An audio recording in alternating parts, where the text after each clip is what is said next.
Hello students, welcome to MKH। मैं रूबी सिंगाटिया और आज हम करने वाले हैं आपका चैप्टर नंबर 19 जब आई आपदा।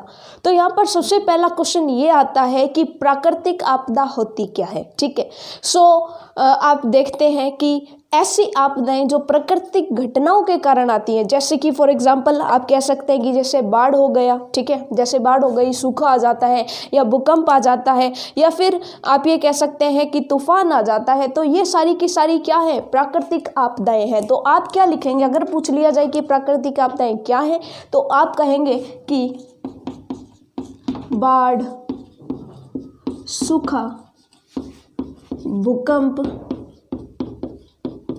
तूफान आदि ये क्या है, ये सारी की सारी प्राकृतिक आपदाएं हैं जो कि महाविनाश लाती हैं। क्या लाती हैं? महाविनाश। इनसे बहुत सारे नुकसान हो जाते हैं। जैसे आप देखते हैं कि जब बाढ़ आती है तो पूरा का पूरा शहर डूब जाता है। जब पूरा का पूरा शहर डूब गया, सभी दुकानें, सभी घर डूब गए, तो आप देख सकते हैं कि कितना नुकसान हो जाता है। तो माल का तो नुकसान होता ही होता है, साथ के साथ जान का भी नुकसान होता है, क्योंकि कई सारे लोग बह जाते हैं। ठीक है, कई सारे लोग जो गाड़ियों में जो है यात्राएं कर रहे हैं, वो जो है बह जाते हैं पानी में, और वो जो है डूब करके मर जाते हैं। बच्चे डूब करके मर जाते हैं, महिलाएं जो है डूब करके मर जाती हैं। तो ऐसा जो होती है, ऐसा जो मंजर होता है वो महाविनाश का ही होता है। ठीक है, बाढ़ महाविनाश लाती है। सूखे के कारण क्या होता है? सूखे के कारण बारिश नहीं होती है, पानी नहीं मिलता है, लोग प्यासे मर जाते हैं, फसलें नहीं होती हैं, भूख के कारण लोग मर जाते हैं।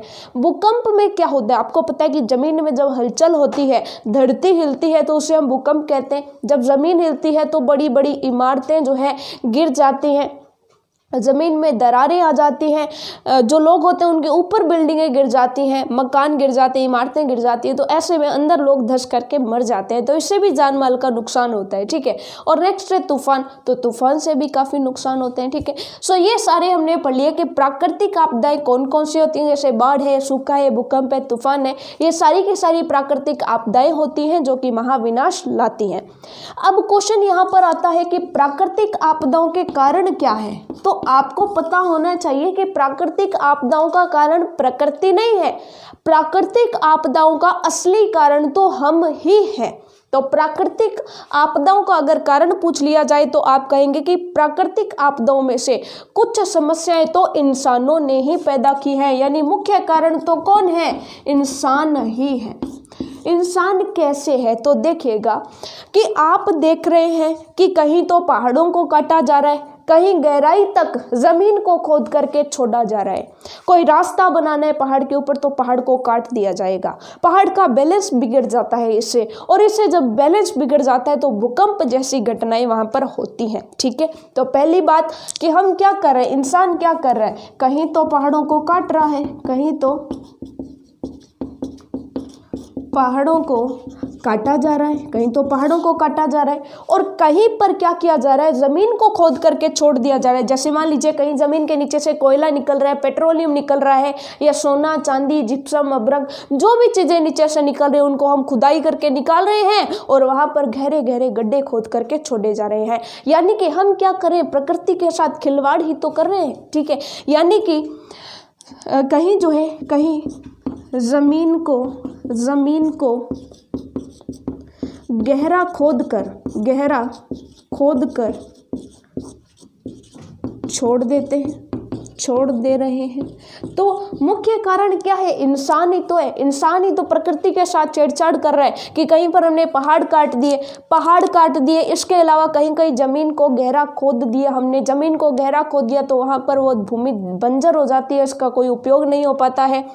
और क्या क्या कारण है? और हमने वनों को काट डाला। अब जब वनों को काट डाला, जब पेड़ नहीं है तो बारिश होगी क्या? पेड़ नहीं है तो बारिश नहीं होगी। बारिश नहीं होगी तो क्या हो जाएगा? सूखा हो जाएगा। ठीक है, इसके अलावा आप ये भी देखते हैं कि जो वन होते हैं वो कहीं ना कहीं बाढ़ को रोके रखने का काम करते हैं, लेकिन जब वन काट दिए तो बाढ़ नहीं रुकेगी। इसके अलावा आप ये भी देख सकते हो कि जो जमीन होती है वहाँ पर जो पेड़ लगाए होते हैं वो ज़मीन को बांधे रखते हैं, क्योंकि पेड़ों की जड़ें ज़मीन के अंदर तक होती हैं।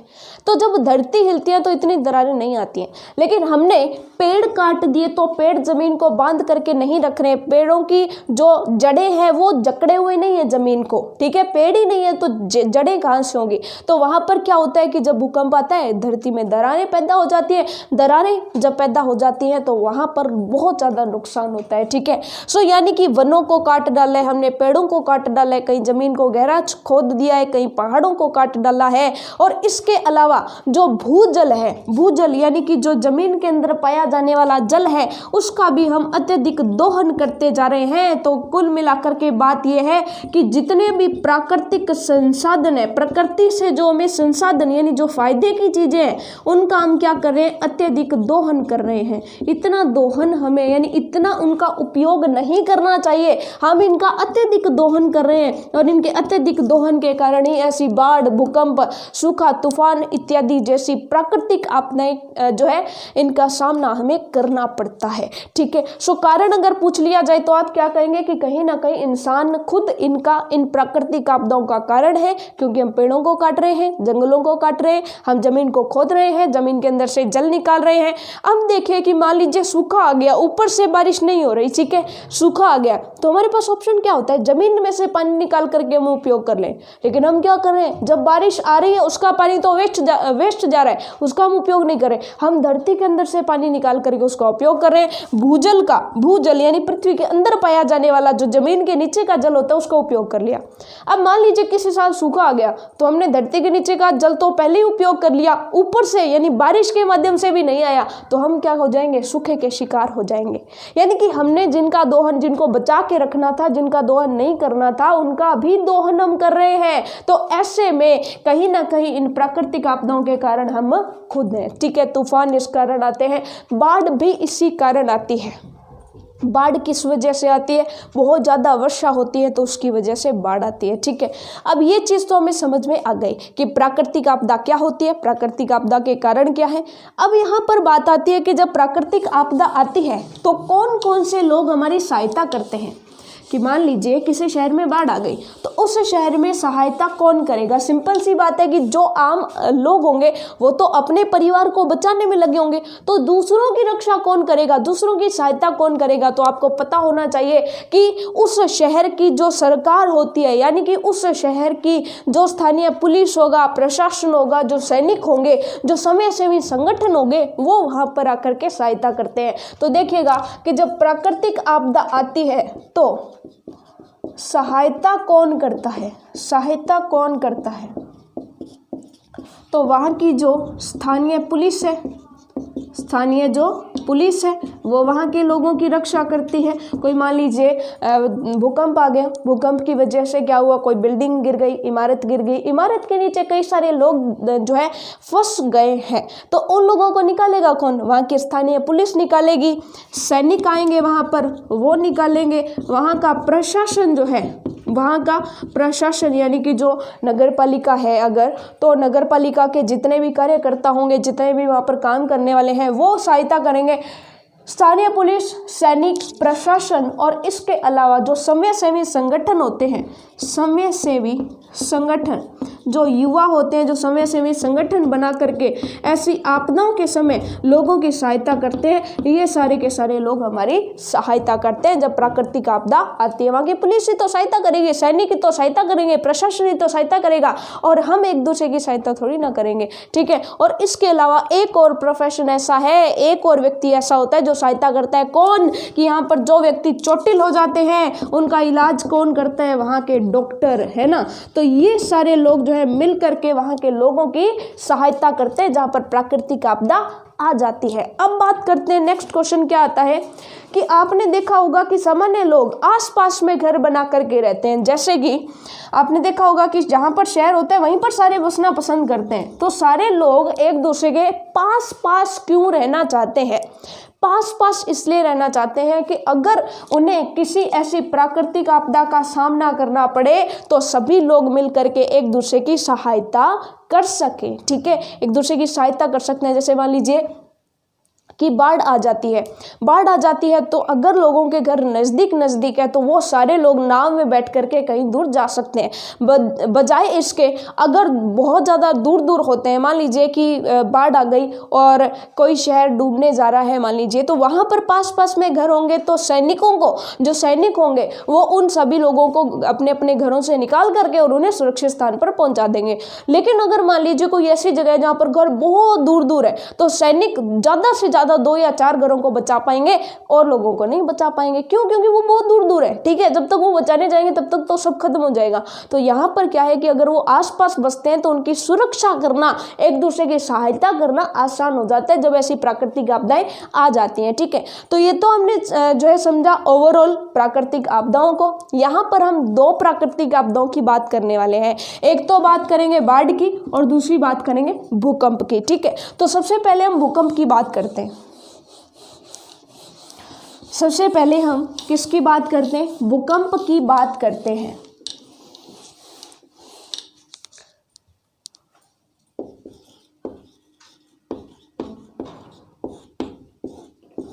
तो देखिएगा, एक बहुत ही इम्पोर्टेंट और बहुत ही जानी मानी घटना है 26 जनवरी 2001 की। गुजरात के अंदर कच्छ के अंदर एक भूकंप आया था। कब आया था? 26 जनवरी 2001 को गुजरात कच्छ के अंदर, कहाँ पर? गुजरात कच्छ के अंदर एक भूकंप आया था। तो आपको याद होगी ये घटना कि 26 जनवरी 2001 को, या आपको पता होगी ये घटना कि 26 जनवरी 2001 को गुजरात के कच्छ के अंदर भूकंप आया था और वहाँ पर हजारों लोग और हजारों मवेशी, यानी कि जो पालतू पशु थे, हजारों लोग और हजारों मवेशी जो है इस प्राकृतिक आपदा के कारण उनकी मृत्यु हो गई थी। वो किस वजह से? क्योंकि बहुत सारी इमारतें उनके ऊपर गिर गई। इमारतें गिर गई तो वो इमारतों के नीचे दब करके मर गए थे, ठीक है। तो अब यहाँ पर हमारे लिए जानना इंपॉर्टेंट हो जाता है कि ये भूकंप होता क्या है, कि भूकंप क्या है। तो आपको पता होना चाहिए कि जो हमारी पृथ्वी है, या आप ये कह सकते हो कि हमारी जो ज़मीन है, ज़मीन के नीचे कुछ प्राकृतिक घटनाएं होती हैं और इसके लिए धरती के अंदर ज़मीन के नीचे कुछ हलचल होती है और उस हलचल के चलते धरती के ऊपर की जमीन जो है थिरकने लगती है, यानी कि वहां पर कंपन उत्पन्न होते हैं। इसी को हम क्या कहते हैं? भूकंप कहते हैं। तो अगर आपको परिभाषित करना हो कि बताइए भूकंप क्या है, तो आप क्या कहेंगे कि भूकंप जमीन के अंदर हलचल के कारण आता है। क्या है भूकंप? आप कह देंगे कि भूकंप जो है जमीन के अंदर या जमीन के नीचे होने वाली हलचल के कारण आता है।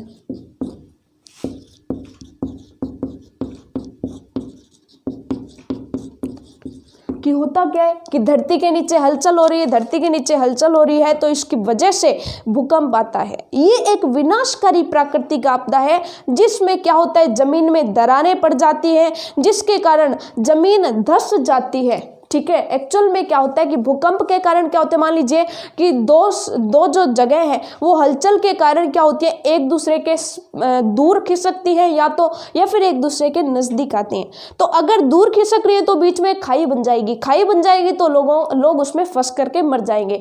और अगर मान लीजिए कि जमीन के 2 हिस्से एक दूसरे के पास आ रहे हैं, जब 2 हिस्से एक दूसरे के पास आ रहे हैं तो 2 हिस्से एक दूसरे से टकरा के एक ऊपर चला जाएगा और एक नीचे चला जाएगा। तो ऐसे में क्या होगा कि यहाँ पर मान लीजिए यहाँ पे भी एक घर है, यहाँ पे भी एक घर है, तो क्या होगा, वो दोनों घर एक दूसरे के अंदर हो जाएंगे, ठीक है, मिक्सअप हो जाएंगे। तो ऐसे में दोनों घरों को नुकसान होगा। ये चीज आपको समझ में आ गई? यानी कि जमीन के अंदर हलचल होती है और उस हलचल के कारण ऊपर की जमीन पर, और कई बार भूकंप इतने ज्यादा स्ट्रॉन्ग होते हैं कि वो घरों को, पूरी इमारतों को ध्वस्त कर देते हैं और ये बहुत ही विनाशकारी होते हैं भूकंप, ठीक है। अब ये तो बात हो गई कि भूकंप क्या होता है। अगर हमसे पूछ लिया जाए कि भूकंप जो है उसका कारण क्या होता है, या फिर अगर आपसे पूछ लिया जाए कि भूकंप से होने वाली हानियां बताइए। चलिए, कारण तो हमें पता चल गया कि जमीन के अंदर होने वाली हलचल के कारण उत्पन्न होता है, ठीक है। अगर हमसे पूछ लिया जाए कि भूकंप जब आता है तो उससे कौन कौन सी हानियां होती है, जब भूकंप आ गया मान लीजिए, तो भूकंप से कौन कौन सी हानियां होंगी, नुकसान क्या क्या हो जाएंगे। तो आप कहेंगे कि जब धरती हिलती है, भूकंप आता है, तो ऐसे में घरों की दीवारों पर दरार पड़ जाती है। सबसे पहला नुकसान क्या है कि घरों की दीवारों पर, क्योंकि जब धरती हिलेगी तो दीवारें भी हिलेंगी, दीवारें हिलेंगी तो क्या होगा, दीवारों पर दरार पड़ जाएगी।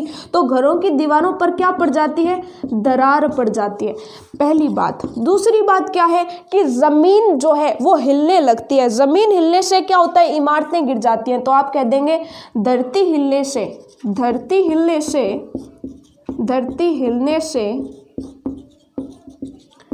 इमारतें गिर जाती हैं।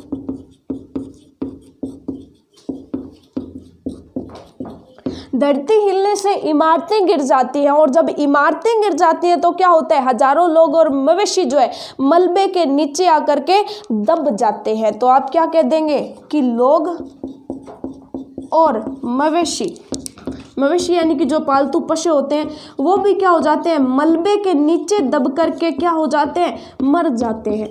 जब इतने सारे लोगों की एक साथ मृत्यु हो जाती है तो इन लोगों को कई कई दिनों तक, क्योंकि मलबा बहुत ज़्यादा मलबा है, इसको उठा करके उनको निकालना जो है थोड़ा सा मुश्किल हो जाता है। और आपको पता है कि इस तरह से जब मृत शरीर इतने दिनों तक मलबे के नीचे पड़े रहेंगे तो उसके आसपास जो है महामारी फैलने का डर रहता है, यानी कोई बीमारी फैलने का डर रहता है। यानी कि जब ये इतने सारे व्यक्ति मर जाते हैं, उनके शवों को निकालना आसान नहीं होता है। और जब इतने सारे पशु पक्षी और इतने सारे व्यक्ति जो है मरे पड़े हैं वहां पर, तो उस स्थान पर किसका डर रहता है, महामारी फैलने का डर रहता है। किसका, महामारी फैलने का। हो सकता है कि वहां पर कोई रोग उत्पन्न हो जाए और वो सभी आसपास के लोग जो बचे खुचे हैं उनको भी अपनी जकड़ में ले ले, ठीक है। तो वहां पर महामारी फैलने का डर रहता है। इसके अलावा क्या रहता है कि भूकंप आने से खाने पीने की वस्तुएं मिलने में भी बहुत कठिनाई होती है, जिससे महंगाई हो जाती है। जैसे कि मान लीजिए घर का सारा सामान तो ध्वस्त हो गया, खाने पीने की वस्तुएं नहीं मिल रही हैं, दुकानें नष्ट हो गई, शॉप्स बंद हो गई, सारी के सारे मॉल नष्ट हो गए। तो ऐसे में जब सब कुछ खत्म हो गया तो अब जब बाहर से कोई वस्तुएं आएंगी तो वहां पर महंगाई भी बढ़ जाती है। तो पांचवा नुकसान क्या होता है कि महंगाई बढ़ जाती है। पहली चीज तो खाने पीने की वस्तुएं मिलती नहीं है, स्वच्छ जल तक नहीं मिलता है, और जब ऐसी स्थिति आ जाती है तो वहां पर महंगाई बढ़ेगी या नहीं बढ़ेगी, तो आप कहेंगे बिल्कुल बढ़ेगी। तो ये हानियां थी जो किसके कारण होती है, भूकंप के कारण होती है, ठीक है। अब ये तो हमने पढ़ लिया। अब यहाँ पर है कि भूकंप अगर आता है, यानी कि जब ज़मीन थिरकने लगती है, ज़मीन हिलने लगती है, तो हमें क्या करना चाहिए। तो ये बहुत इंपॉर्टेंट है, ये चीज़ सबसे इंपॉर्टेंट है कि अगर भूकंप आ जाए तो हमें क्या करना चाहिए। तो इस चीज़ को आप ध्यान से सुनिएगा, क्योंकि आपको पता है कि भूकंप आने पर नुकसान क्या होता है। देखिए, माल का नुकसान हो जाए तो भी ठीक है, लेकिन जान का नुकसान हो जाए तो उसकी भरपाई नहीं हो सकती है ना, कि अगर हम जान से हाथ धो बैठे तो उसकी भरपाई कैसे होगी। मान लीजिए कोई नुकसान हो गया, धन का नुकसान हो गया, तो वो तो फिर से भी कमाया जा सकता है, ठीक है। सो यहाँ पर सिंपल सी बात है कि भूकंप आने पर क्या करना चाहिए। तो सबसे पहले तो एक चीज़ ध्यान रखनी है कि जब भी भूकंप आए तो हमें बाहर खुले में चला जाना चाहिए। कहाँ चले जाना चाहिए, बाहर खुले में चले जाना चाहिए।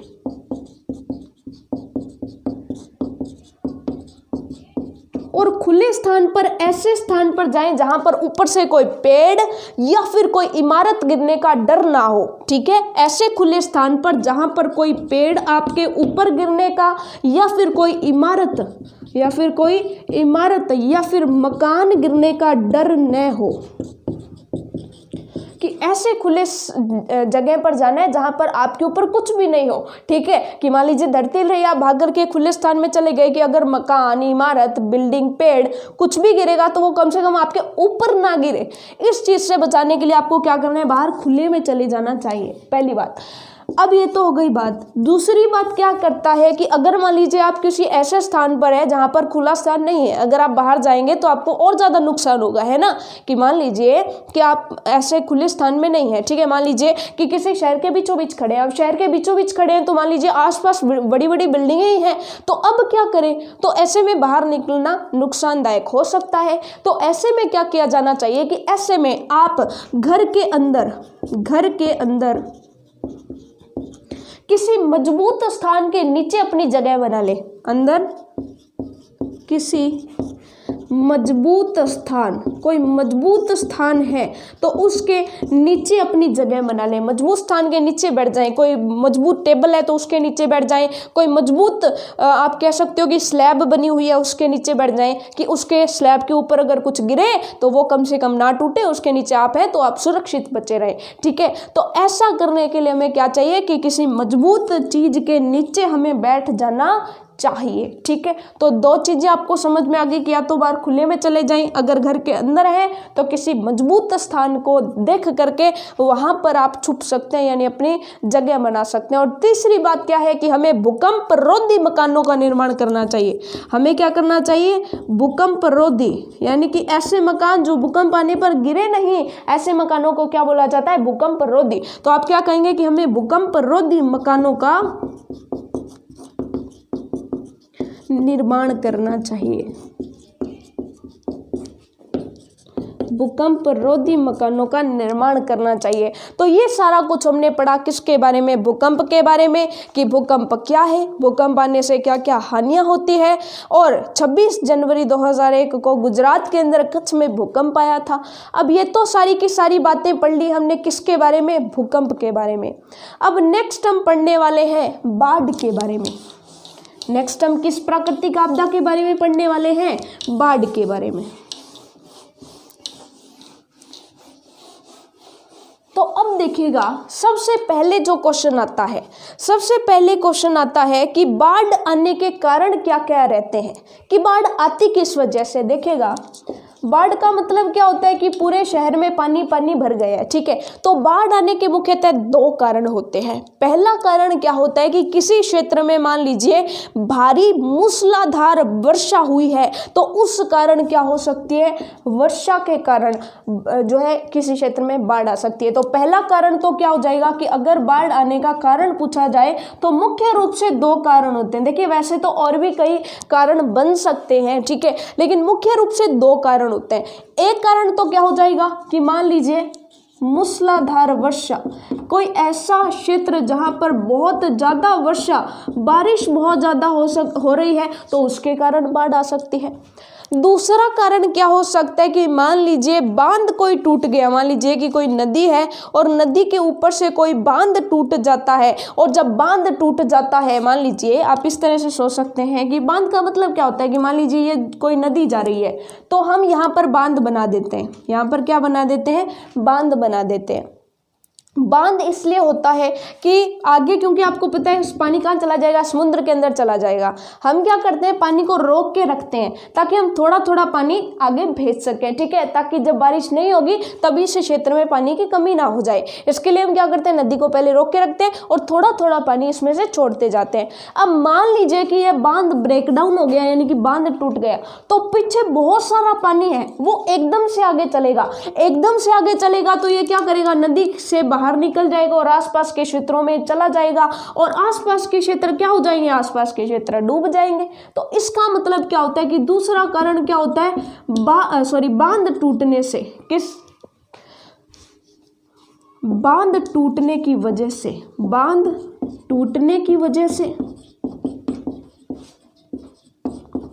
जो उसका बहाव क्षेत्र है, जो उसका बहाव क्षेत्र है, यानी जहां तक उसका बहाव जाएगा, बहाव क्षेत्र में क्या आ जाती है, बाढ़ आ जाती है। तो ये भी एक कारण हो गया बाढ़ का कि या तो वहां पर मूसलाधार वर्षा होती है, या तो बांध टूटने की वजह से उसके बहाव क्षेत्र में क्या आ जाती है, बाढ़ आ सकती है, ठीक है।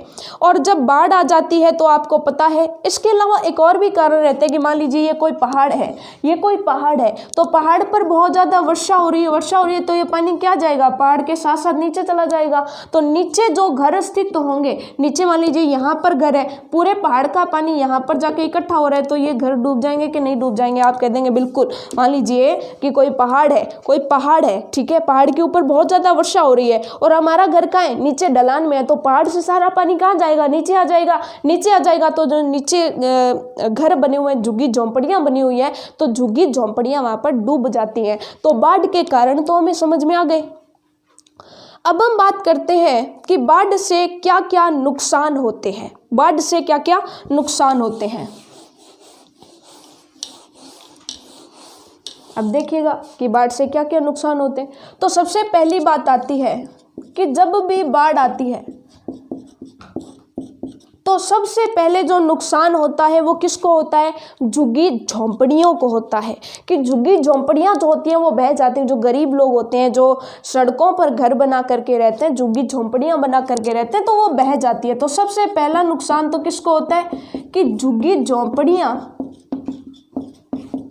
जो है वो बह जाती हैं। मान लीजिए कोई व्यक्ति है, कोई अमीर व्यक्ति है, उसका 3 मंजिला घर है, तो वो तीसरी मंजिल पर जा करके अपनी जान बचा लेगा, अपने घर का सारा सामान तीसरी मंजिल पर शिफ्ट कर लेगा, ठीक है, जितना ज़रूरी सामान है वो ऊपर ले जाएगा। तो ऐसा करने से उसका कहीं ना कहीं नुकसान कम होता है। लेकिन झुग्गी झोंपड़ियाँ जिनके पास है ही एक झोंपड़ी, जो ज़मीन पर ही रहते हैं, ठीक है, तो उनके लिए बाढ़ बहुत नुकसानदायक होती है, क्योंकि झुग्गी झोंपड़ियाँ बह जाती हैं। पहला नुकसान तो हो गया ये, कच्चे झोंपड़ी बह जाते हैं। उसके बाद दूसरा क्या है कि अगर पक्के मकान भी हैं तो भी पानी बहने की वजह से उनके जो घर हैं, पक्के मकानों में क्या पड़ जाती हैं, दरारें पड़ जाती हैं। कि ठीक है, पक्के मकान जो है बहेंगे नहीं, लेकिन उनका नुकसान तो होगा ना, उनमें दरारें तो पड़ जाएंगी। तो आप कहेंगे पक्के मकानों में क्या पड़ जाती हैं, दरारें पड़ जाती है। उसके बाद क्या है, दीवारों में सिलन आ जाती हैं, जगह जगह पर काई जमा हो जाती है और जन धन की भारी हानि होती है। क्या होता है, जगह जगह पर पानी भर जाता है। अब पानी के साथ साथ आपको पता है कि सब जगह कीचड़ भी तो होगा, कीचड़ होता है कि सब जगह कीचड़ भर जाता है। और कीचड़, पानी, गंदगी, नालियों का पानी सब कुछ मिलकर के वहाँ पर क्या उत्पन्न कर देंगी, सब कुछ मिलकर के वहाँ पर बीमारियाँ उत्पन्न कर देंगे। तो बाढ़ का सबसे बड़ा नुकसान जो होता है वो यही होता है कि वहाँ पर बहुत सारी बीमारियाँ उत्पन्न होने लग जाती है। किसी क्षेत्र में बाढ़ आ गई, वहाँ पर क्या हो जाएंगी, बहुत सारी बीमारियाँ उत्पन्न हो जाएंगी। और बहुत सारा कचरा भी तो फैल जाता है, कि सब कुछ गीला हो गया, तो हम क्या करते हैं, जो भी कचरा पड़ा है उसे बाहर डालने का कोशिश करते हैं और वो कचरा उस शहर का बहुत अधिक इकट्ठा हो जाता है, ठीक है। अब यहाँ पर क्या होता है कि जनधन की बहुत हानि होती है। और जो बाढ़ पीड़ित होते हैं तो प्रशासन क्या करता है, बाढ़ पीड़ितों को सुरक्षित स्थान पर ले जाया जाता है और उनकी सहायता की जाती है, उनका इलाज किया जाता है, ठीक है, क्योंकि उस क्षेत्र में रहने दिया जाएगा तो वहाँ पर तो क्या है, बहुत सारी बीमारियाँ फैली हुई हैं, ठीक है। तो ये बात आपको समझ में आ गई कि बाढ़ के कारण क्या है, बाढ़ के नुकसान क्या है। अब बात करते हैं कि जब बाढ़ आ जाती है तो उसके बाद क्या होता है कि मान लीजिए किसी क्षेत्र में बाढ़ आ गई तो उसके बाद क्या होगा, तो वहाँ पर कीचड़ ही कीचड़ हो जाएगा। जब कीचड़ ही कीचड़ हो जाएगा तो वहाँ पर बहुत सारी बीमारियाँ फैल जाएंगी। तो देखिएगा कि वहाँ का प्रशासन क्या करता है, जब किसी क्षेत्र में बाढ़ आ गई तो वहाँ का प्रशासन क्या करता है कि देखिए गाँव में क्या हो जाता है, कीचड़ ही कीचड़ फैल जाता है, कीचड़ हो जाता है, जिसकी वजह से क्या हो जाती है, वहाँ पर बदबू हो जाती है और बदबू की वजह से क्या हो जाती है, बहुत सारी बीमारियाँ फैल जाती हैं। और इसके लिए उस गांव को वापस से रहने के लायक बनाने के लिए क्या करना पड़ता है, देखिएगा सबसे पहले तो वहाँ पर सरकारी और समाजसेवी संस्थाएं जो है वो क्या चलाती हैं, सबसे पहले तो वहाँ पर सफाई अभियान चलाया जाता है। सबसे पहले तो वहाँ पर क्या चलाया जाता है, सफाई अभियान, क्योंकि किसी क्षेत्र में बाढ़ आ गई तो वहाँ पर बहुत कचरा हो गया, तो उसके लिए हमें सफाई अभियान चलाना पड़ेगा। कौन चलाएगी, या तो सरकार चलाएगी या तो समाजसेवी जो संगठन है वो चलाएंगे, ठीक है। सो सफाई अभियान या तो कौन चलाती है, सरकार चलाती है, या तो जो समाजसेवी संगठन होते हैं। समाजसेवी संगठन का मतलब होता है ऐसे संगठन जो अपनी मर्जी से लोगों की सहायता करना चाहते हैं, तो ये हो गए समाजसेवी संगठन, ठीक है। युवा लोग इसमें हिस्सा लेते हैं। तो समाजसेवी संगठन जो है वो सबसे पहले तो वहाँ पर सफाई अभियान करते हैं। बीमारी ना फैले इसके लिए वहाँ पर क्या किया जाता है, बीमारी ना फैले इसके लिए क्या किया जाता है, दवाई का छिड़काव किया जाता है, दवाई का छिड़काव किया जाता है। उसके बाद क्या किया जाता है, वहाँ पर भवनों की मरम्मत की जाती है कि जो घर टूट गए हैं, दरारें पड़ गई हैं, उनकी क्या की जाती है, घरों की मरम्मत की जाती है। तो ये सारे के सारे काम करके उसको दोबारा से रहने योग्य बनाया जाता है। इसके अलावा क्या किया जाता है कि जो कुएं हैं, बावड़ियां हैं, वो मैली हो चुकी है क्योंकि उनमें नालियों इत्यादि का पानी मिक्स हो चुका है, तो उनकी भी सफाई की जाती है। तो आप क्या कह दोगे कि जितना भी पीने का पानी था वो खराब हो चुका है, तो अब क्या किया जाता है, कुएं और बावड़ियों की साफ सफाई की जाती है और उनमें भी क्या किया जाता है, दवाई का छिड़काव किया जाता है, दवाई का छिड़काव, ताकि वहाँ पर भी कोई कीटाणु वगैरह जो है वो ना रहे और उसमें बाद में जो जल भरा जाए वो सुरक्षित साफ हो सके। ठीक है, तो ये सारे काम जो है बाढ़ आने के बाद में किए जाते हैं। तो यहाँ पर आपने पढ़ लिया कि बाढ़ आ जाए तो क्या होगा, बाढ़ से क्या क्या हानियाँ होंगी और सब कुछ जो हमने पढ़ लिया। अब बात आती है कि बाढ़ के समय सुरक्षा कैसे की जाती है, कि अगर मान लीजिए कि बाढ़ किसी क्षेत्र में आने वाली है या आ गई है, तो ऐसे में लोग अपने आप की सुरक्षा कैसे कर सकते हैं। तो देखिएगा, बाढ़ के कारण क्या होगा, सभी जगह पानी भर जाएगा, पानी भर जाएगा तो वहाँ पर करना क्या चाहिए कि सभी लोगों को या तो कोई सरकारी, देख लीजिए कि मान लीजिए कोई गरीब है, झुग्गी झोंपड़ियों में रह रहे हैं, तो वो अपनी सुरक्षा कैसे करें, उनके पास तो कोई ऊंचे घर है नहीं, ऊंचे मकान है नहीं, तो वो क्या कर सकते हैं कि जो सरकारी मकान है, यानी कि जो सरकारी संस्थान है, मान लीजिए कोई ऑफिस है, सरकारी बिल्डिंग है, सरकारी स्कूल की बिल्डिंग है, तो उन बिल्डिंगों के ऊपर, उन इमारतों के ऊपर जो सरकारी, उनके ऊपर जाकर के शरण ले सकते हैं, वहां पर जाकर के अपनी जान बचा सकते हैं। ठीक है, दूसरा क्या है कि मान लीजिए किसी क्षेत्र में बाढ़ आ गई है, तो वहां पर लोग ऊंची रस्सियां बांध करके मान लीजिए रस्सी बांध ली, उस रस्सी को पकड़ करके वो पकड़े रखें उस रस्सी को, और जो राहत शिविर लगाए जाते हैं सरकार के द्वारा, नावों के द्वारा, हेलीकॉप्टर के द्वारा बाढ़ में फंसे हुए लोगों को बचाया जाता है, तो उनकी नावों में, हेलीकॉप्टर में सवार होकर के वो सुरक्षित स्थान में पहुंच सकते हैं। तो हमें एक काम करना चाहिए कि अगर बाढ़ आ जाती है तो पहली बात अपनी जान बचाएं ऊंचे स्थानों पर पहुंच करके। अगर ऊंचे स्थान, मान लीजिए कोई झुग्गी झोंपड़ियों में रहने वाली व्यक्ति है, तो उनको भी क्या होना चाहिए कि वो अपने पास नहीं है तो वो कम से कम सरकारी भवनों के ऊपर जाकर के अपनी जान बचाएं।